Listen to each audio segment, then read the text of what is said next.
Alright. Make another video. Just so you guys know, it's January the 16th today. And the sun is applying a conjunction to Pluto in Capricorn. And in the news, the guy who's the creator of Rick and Morty is in trouble for some sort of like pedophilia grooming thing, which is pretty shady. But it goes with this Pluto stuff. Like, you got your devil card, Capricorn energy and Sun and Pluto and like whatever. I don't have to get into all this though. But the point is, there's something about Pluto that I've been reading Byung and he has a book called The Transparency Society, and whether the whole thing of things coming to light, information being made transparent, and being able to like have secrets that were somebody's like personal emails and their messages and all this are now exposed for public view and made transparent and stuff like that. There's certain things that I could talk about with Pluto and Byung-Chul Han.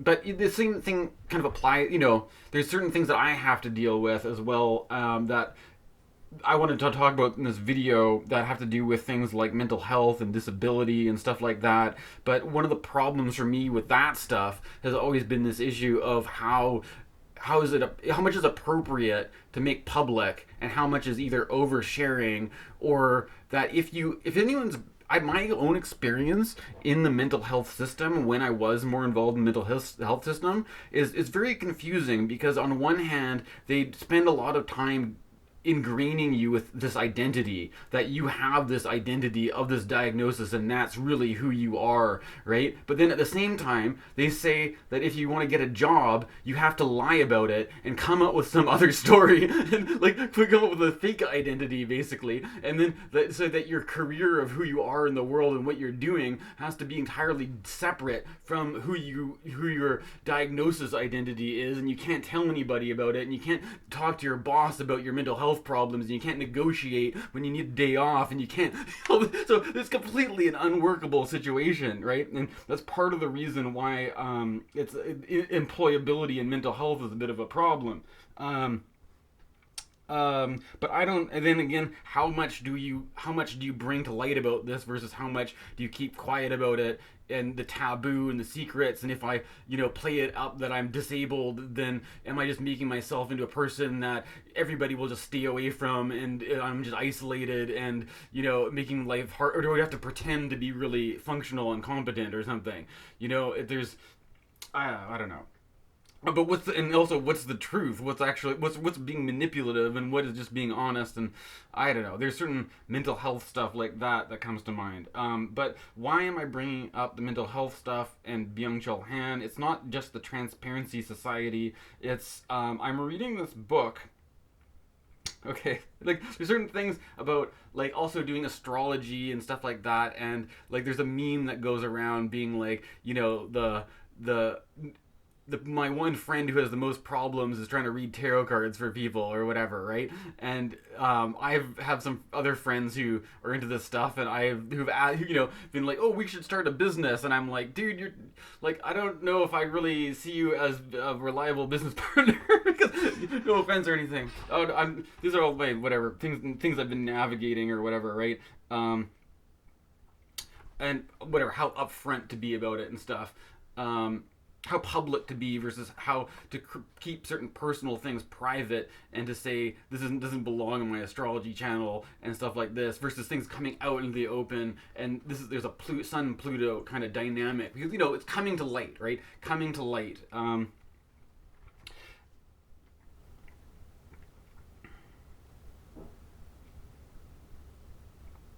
The book I have in front of me is a different book though. It's a book called The Scent of Time. And before I get into reading this particular piece of work, I have a certain chapter that I want to read. This book is 12 chapters long, and I'm only a few chapters into it. But already, I just feel like I want to read something out of this for my astrology channel. But I want to describe something here. Is that when I look at when this was published, I'm reading an English edition that was published in 2017. Now, I don't speak German, but it was first published in German in 2009, which is, to me, as an astrologer and somebody who is perhaps just crazy and likes to look at connections of things, I have only ever been to Europe once. I've only been to Germany once. And the time that I was in Germany was in August 2009. I was only in Europe for about a month, but I was traveling around. I visited quite a bunch of different places. And there's a whole thing about my personal life leading up to that, why the hell I was doing in Europe, which again, the whole Sun and Pluto thing is like, I could sit here and tell you all about my personal life and the certain circumstances that led up to me being in Berlin and being in Eastern Europe and doing these certain things, but it would take a while to tell that story, for one thing, and also secondly, if you are really interested in that personal life, I don't know if if you want to talk to me about my personal life, we can talk about my personal life. Is kind of my attitude, right? But for the sake of organizing things, I'm just going to leave that kind of stuff out of it.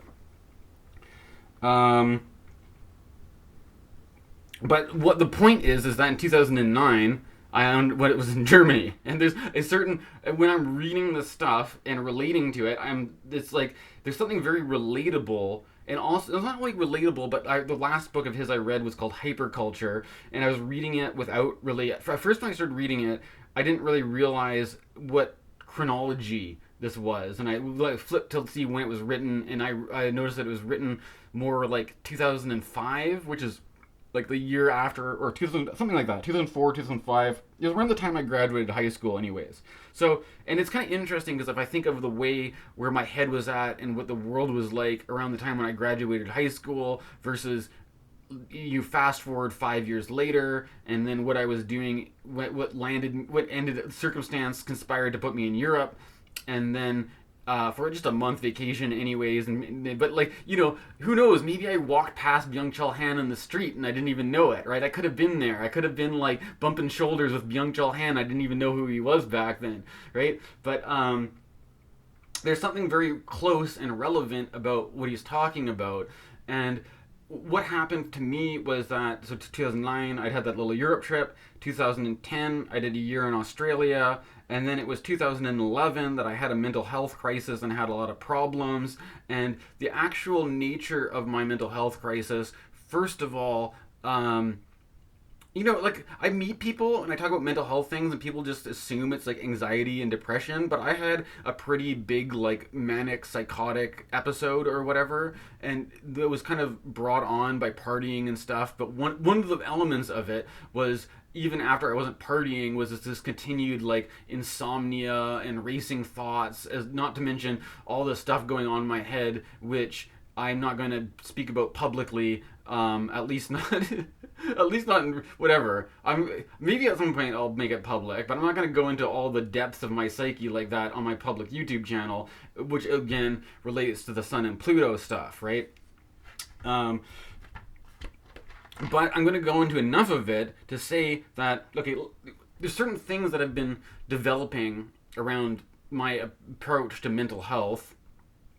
And one of these things that's been developing is that I used to take an attitude very much against the psychiatry and the biomedical model, mainly because, let's just be frank, the drugs that they give you for these kinds of problems are not very fun drugs to be on. They're not, like, if they're not the kind of things that you would want to seek out if you didn't need them, and they're not the kind of things that you would want to use if you did need them. They're generally not pleasant things. Like, you have to appreciate that when bipolar people and schizophrenic people don't want to take their meds, there's a good reason why they don't like their meds, and that if you've never been in that position before, you probably just see them as being completely other people that are unrelatable and you don't understand, and that you don't have any sympathy for why they may have a preference against one thing or the other. So, but you know better because you're rational. So it's up to you to force drugs onto them that they don't want. And that's the way our society works. It's normal and it's legal apparently.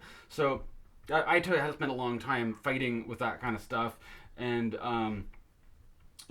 and part of the reason why I'm reading all this philosophy and exploring ideas is because my mind isn't shackled by having drugs which affect the way I think, and I can do what I want with my own mind. I can do what I want with my own creativity. I can do what I want with my own life. I have this kind of agency to explore ideas and not be programmed by some fucking bullshit system that I don't agree with. And so in the knees, I don't know if I'm being too. It's kind of like when you put the sword, you fire the sword in the furnace with a lot of heat and pressure, and I'm not fucking around at this point. After going through all that shit, I don't want to be dramatic about it though. Sorry if I'm being dramatic.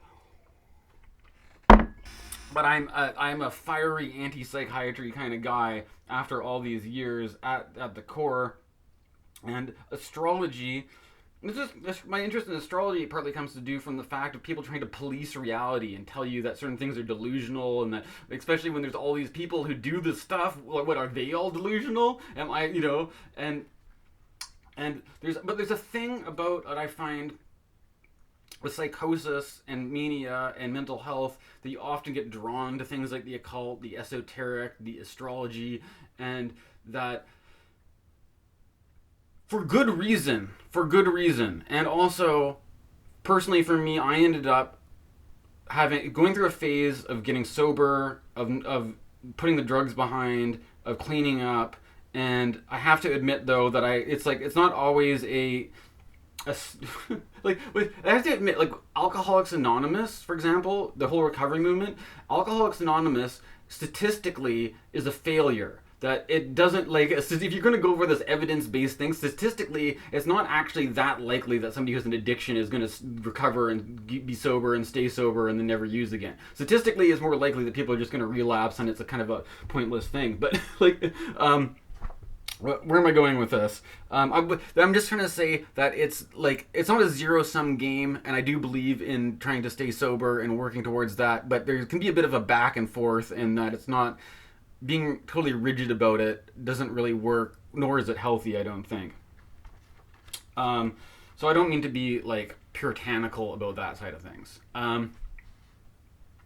But anyways, at certain times, it's necessary to take a break. It's necessary to not use a certain substance. It's necessary to live life differently.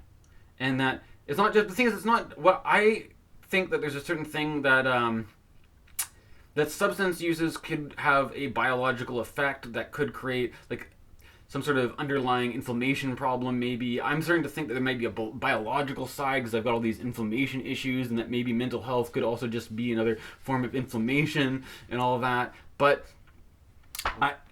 that's a certain materialistic kind of look at things. There's some other underlying thing going on it happened. It started in 2008. And it progressed over 2009, 2010, and I was functional and I was living my life and not getting in trouble with the psych system. But it basically was this process that it wasn't. What I'm trying to say too is that it's not to blame it on society that we live in a toxic culture or whatever. There's a common direction where you go where it's you plant your seed in the soil and the soil's wrong. It's not the seed's fault and all this kind of stuff. I don't mean to... there's something about this Byung hand take that is... It approaches this stuff that resonates with the issue I had with mental health. It resonates with my attraction to astrology. It resonates to what was going on at the time I wound up in Berlin. It resonates with a lot of things going on, right?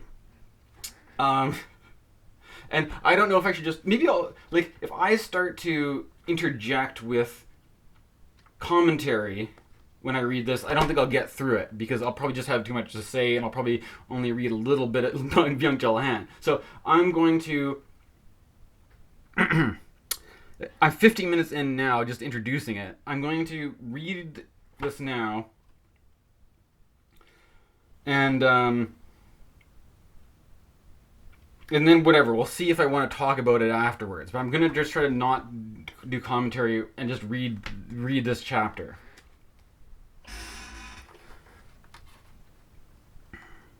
This chapter is called Time Without a Scent. Because nowhere now an immortal is to be seen in the skies. This is a quote by Friedrich Holderman. The mythical world is full of meaning. Gods are nothing but eternal bearers of meaning. They make the world meaningful and significant, let it make sense. They tell us about the way things and events are related to each other, and these narrated connections create sense. Out of nothing, narration makes world. Full of gods means full of meaning, full of narration. The world becomes readable like a picture. You need only let your gaze move here, move there, in order to read the sense, the meaningful order off it. Everything has its place. That is its meaning within a firmly set order, the cosmos. If anything moves from its proper place, it is put right again. Time sets it right. Time is order. Time is justice. If a human individual shifts things arbitrarily, this is an offense. And time will atone for it, thus restoring the eternal order. Time is just. Events take place in fixed relations with each other. They form meaningful chains. No event is allowed to step out of line. Every event reflects the eternal, unchanging substance of the world. Here, there are no movements that modify the valid order. In this world of eternal recurrence, acceleration would make no sense at all. Only the eternal repetition of the same, even the reproduction of what was, of eternal truth, makes sense. Thus, prehistoric man lives in a lasting present.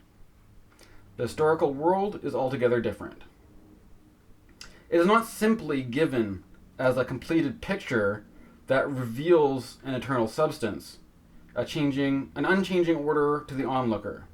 Events are no longer arranged on a static plane, but on a progressive line.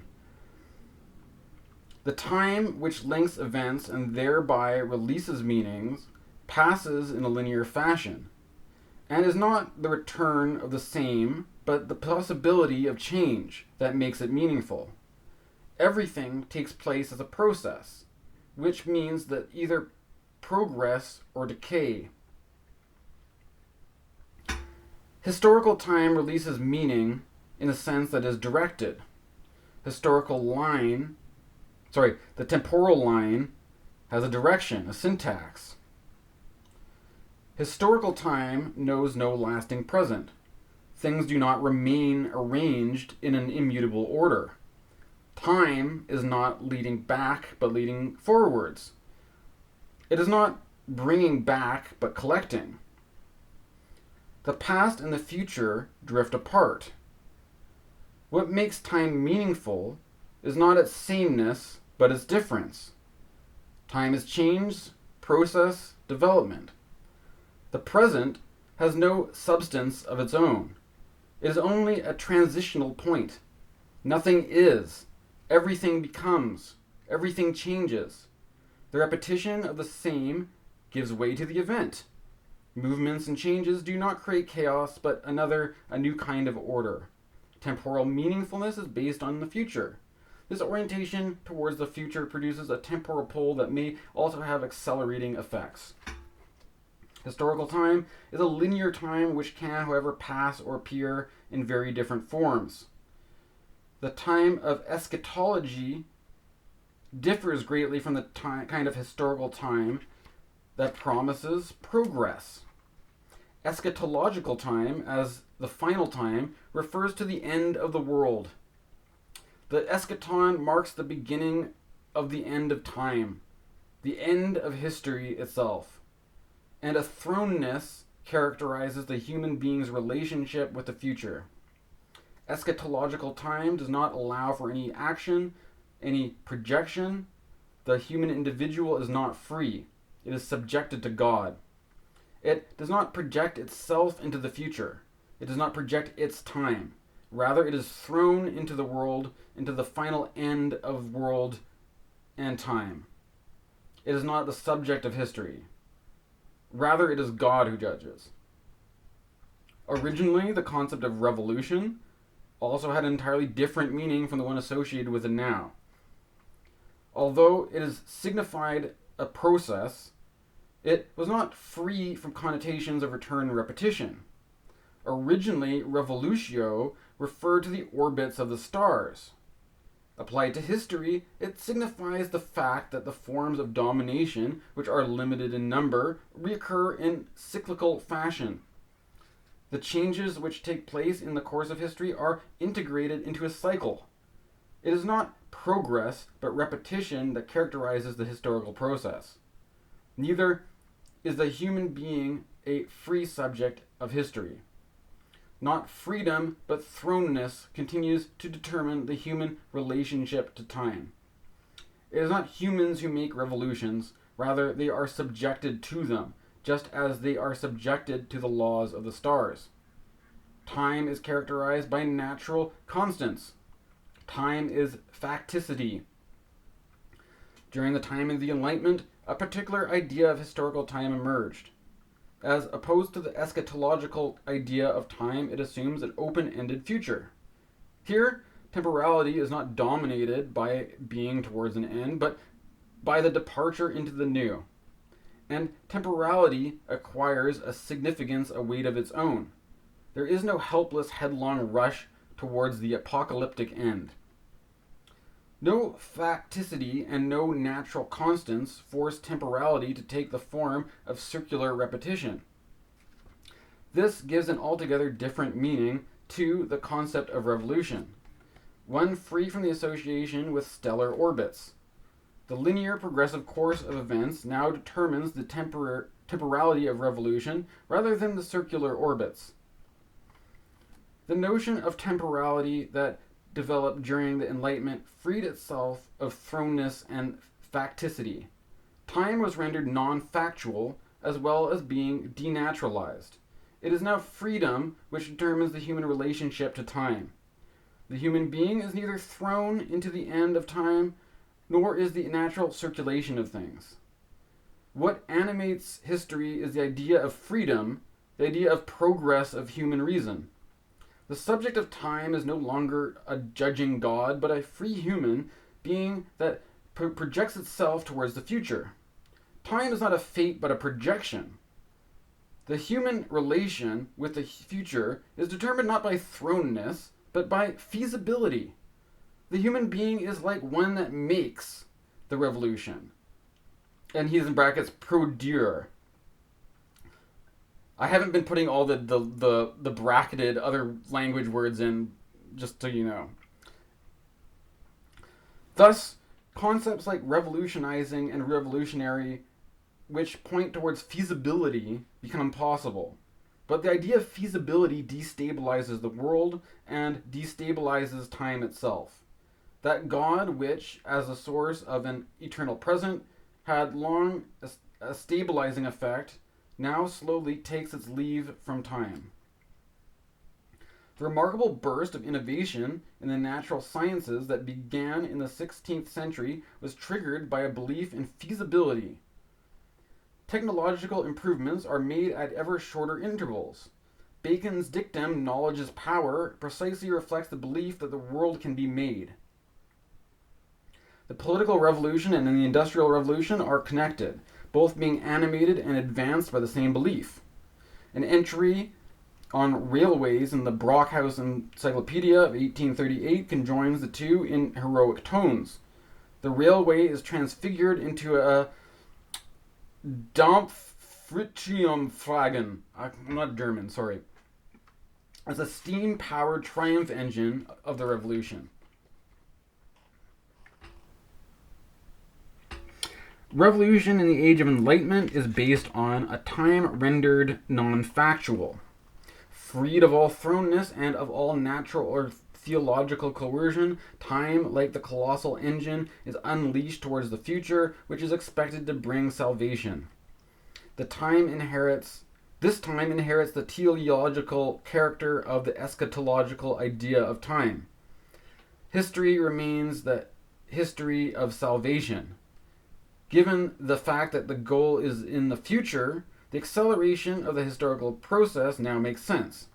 Thus, at the constitutional ceremony in 1793, Robespierre said, I'm just going to skip to the English translation.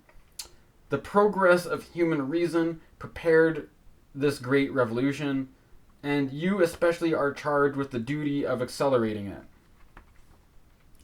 Not good, but the free human being is the master of time. Having been freed of his thrownness, the human being projects what is to come. But this regime change from God to human is not without consequences. It destabilizes time because God is the authority which confers finality and the seal of eternal truth upon the prevailing order. God stands for lasting present. With the regime change, time loses its hold, which has recreated a resistance to change. Buchner's drama on the French Revolution, Danton's death, gives an expression to the experience when Camille proclaims, "The ordinary delusions that people call sanity are all so unbearably boring." The luckiest man of them all was the one who imagined that he was God the Father, God the Son, God the Holy Ghost. Historical time can rush ahead because it does not rest in itself, because its center of gravity is not in the present. It does not permit any genuine lingering. Any lingering only delays the progressive process. No duration comports time. Time is meaningful insofar as it moves towards a goal. Hence, acceleration makes sense. However, due to the meaningfulness of time, it's not perceived as such. What is noticed most is that what is noticed most of all is the meaning of history. Acceleration is felt as such only where time loses its historical meaningfulness, its sense. Acceleration becomes topical or problematic as such precisely at the moment when time is torn away into a meaningless future. Mythical time is restful like a picture. Historical time, by contrast, has the form of a line which runs or rushes towards a goal. If this line loses its narrative or teleological tension, it disintegrates into points which whiz around without any sense of direction. The end of history atomizes time into point time. Myth once gave way to history. The static picture turned into a progressive line. Now history gives way to information. The latter does not possess any narrative width or breadth. It is neither centered nor does it have a direction. Information falls down on it, so to speak. History clears, selects, channels the tangle of events, and forces them onto a linear narrative track. The disappearance of this track leads to a proliferation of information and events which whiz around without direction. Information has no scent. In this, it differs from history. As opposed to Baudrillard's thesis, information does not relate to history like an ever more perfect simulation to the original or origin. Rather, information represents a new paradigm. An altogether different temporality is inherent in information. It is a phenomenon of atomized time, namely of point time. Between points, there is necessarily yawns and emptiness. An empty interval in which nothing happens, in which no sensation takes place. In mythical and historical time, by contrast, no emptiness emerges because neither picture nor line is interrupted by intervals. Both of these form a narrative continuum. Only points allow empty in-between spaces to appear. These intervals in which nothing happens cause boredom, or they appear threatening, because where nothing happens and where intentionality can find no object, there is death. Thus, point time produces the compulsion to remove or to shorten the empty intervals. Attempts are made to let the sensations follow each other in quicker succession in order to keep the empty intervals from lasting long. Consequently, the acceleration of the sequence of cuts or events is intensified to the point of hysteria, and it takes hold of all areas of life. Due to the lack of narrative tension, atomized time cannot hold our attention for long. Thus, the senses are constantly provided with new or drastic perceptions. Point time does not permit any contemplative lingering. Atomized time is a discontinuous time. There is nothing to bind events together and thus found a connection, a duration. The senses are therefore confronted with the unexpected and sudden, which in turn produces a diffuse feeling of anxiety. Atomization, individualization, and the experience of discontinuity are also responsible for various forms of violence. Today, those social structures which create continuity and duration are increasingly disintegrating. Atomization and individualization take hold of societies as a whole. Social practices such as promising, fidelity, or commitment, which are temporal practices in the sense that they commit to a future and thus limit the horizon of the future, thus founding duration, are losing their importance. Mythical and historical time possesses a narrative tension. They are formed by specific interlinking of events. The narration gives time a scent. Point time, by contrast, is a time without scent. Time begins to emit a scent when it gains duration, when it is given narrative or deep tension, when it gains depth and breadth, even space. Time loses its scent when it is divested of all sleep structure or sense, when it is atomized, or when it flattens out, thins, or shortens. If it detaches entirely from the anchoring which holds, even inhibits it, it becomes devoid of all support.